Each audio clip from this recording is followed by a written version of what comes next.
So now we are on familiar ground. We had this fellow before. I mean, not this fellow, but it's the same kind of. What do we have here? It's the femur of a T-Rex, what most people know as a T-Rex, Tyrannosaurus Rex. Probably, or almost certainly, the most famous dinosaur in the canon of dinosaurs. Let's look in detail on this specific bone. What can you immediately say from its surface, color, and preservation, preparation?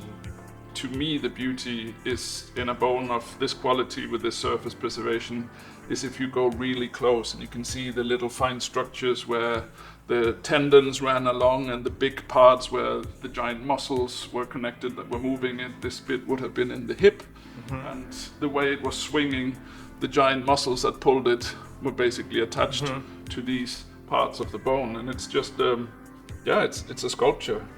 And the change of the color, how does that happen? Like here you have much darker tones and then it kind of becomes more chocolate, bright brown.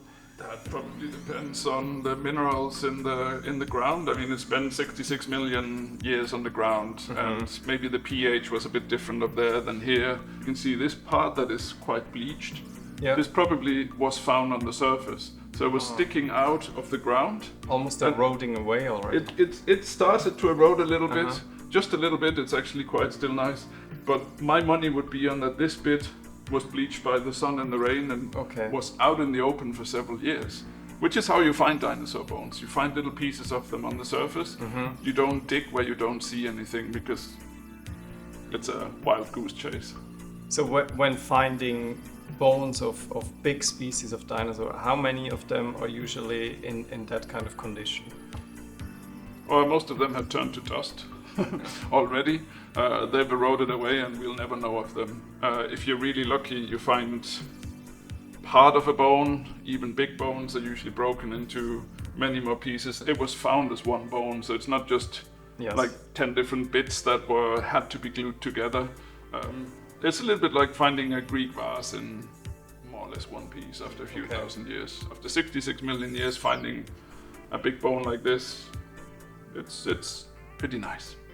So all in all, we have a fantastically preserved bone from one of the most famous dinosaurs in the world.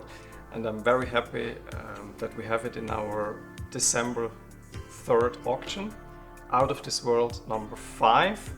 And thank you so much for taking the time today, Dennis. You're welcome.